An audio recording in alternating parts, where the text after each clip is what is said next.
I mean, in Europe, we are equity investors. We don't use leverage. In the UK, we do this for currency hedging purposes, go for 45% of debt in local currency to have that natural hedge.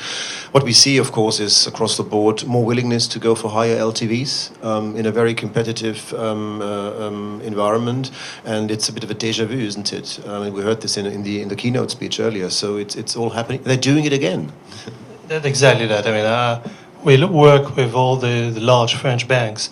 And what I say is that whatever the kind of investment strategy you're going along on the investment spectrum from core to speculate, you can find financing. At the moment, a few years ago, there was really scarcity of some kind of financing. Now you can find financing, and as Martin says, a real change in the mindset regarding the LTVs.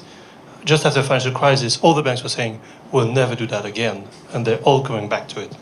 They're still a bit reluctant to finance speculative development, which is an opportunity for core money if you can get around the trick of do forward funding or forward purchase, forward funding ideally. We do this around the globe, and that's quite a nice way to differentiate ourselves in terms of investors, because that's where there's still a gap. There are only a few banks who would do that today, and within, I would say, specified envelope, clearly.